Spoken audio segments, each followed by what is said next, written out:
From Local 12, the Weather Authority, this is Brandon Orr's hour-by-hour forecast. Rainy day. This morning was the ugliest. That's what I hate the most. No, that freezing rain to me is just the worst of all weather. Kind of gloomy today. But it didn't last long. But Brandon, you know what perks that up is a fish fry. That's true.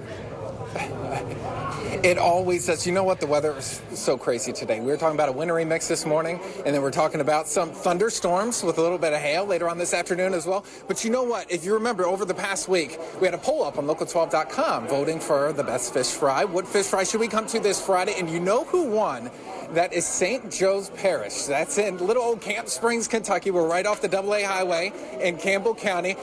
Ed, pan around and look at all the people that are here already. This thing got started at around 4 o'clock. They're going all the way through 7:30 later on tonight. And you know what? They do this every Friday all the way through April the 7th. And when you come out here and taste some of this food, you know why they won the poll out here. We'll do another poll, and we'll have Erica out here somewhere out and about in the tri-state coming up next Friday. But look at this delicious food. You know, I haven't eaten anything since this morning, so this looks so good. Look at little Ethan here. He's actually the champion. He's our archery champion so far this morning. You are from Elizabethtown, Kentucky, and you are all the way up here in Camp Springs for what? To try the fish. Fish. What makes this so good?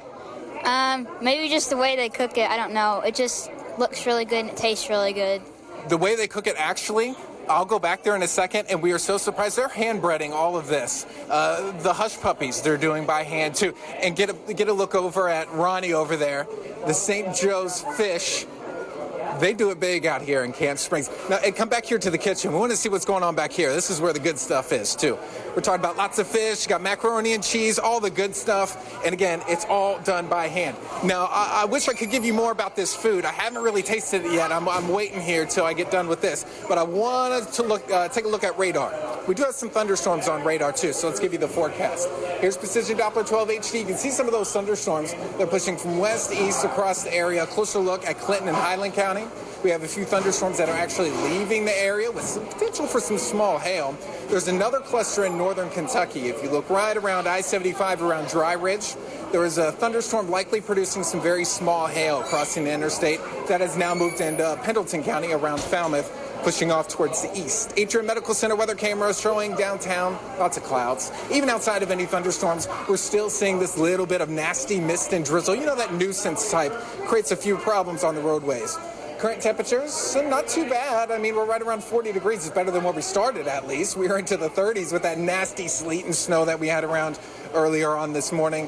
Slow warm up over the next few hours. We're talking about maybe a degree or two, and that's it on the 12-hour planner. You can see how we stay right there into the lower 40s, but we eventually fall back into the lower 30s. I should say mid-30s as we go through early tomorrow morning. So we could see a few flurries tomorrow morning, maybe a few sprinkles, but it's not going to be too much, not going to affect the roadways. Satellite and radar shows some of that nasty mix we had this morning leaving, but if you look up to the upper Midwest, there's that little disturbance. Can you see some of those flurries up there? That's going to push through early tomorrow morning, and you can see that here on Futurecast, how it's not a big deal. Surface temperatures will be above freezing, so we're not looking at any problems on the roadways. And it's going to be dry most of the day. It's only going to sprinkle or flurry for part of the day. In fact, on Sunday, things start to look a little bit better. Let's jump ahead to the 7-day forecast to show you that Sunday. So if you're trying to decide Saturday, Sunday, when should I make our outdoor plans? Sunday is your day to do it because it's going to be a little bit more sunshine. It's going to be a little bit warmer. In fact, we are into the 60s by early next week. I'm looking forward to it. It's going to be pretty nice. 60 on the dot. 2 storm systems to worry about on the 7-day forecast, and it's just some rain, maybe a few lightning strikes or a few rumbles of thunder there on Monday. We'll have some rain also as we go into Thursday. Other than that, we are dry and warm as we head into early next weekend. Guys, it smells so good in here. I need to bring some back. Yeah, this is like a double holiday. You've got St. Patrick's Day and Fish Fry Friday. That is just... I'm okay with double holidays. That's awesome. Thanks, Brandon.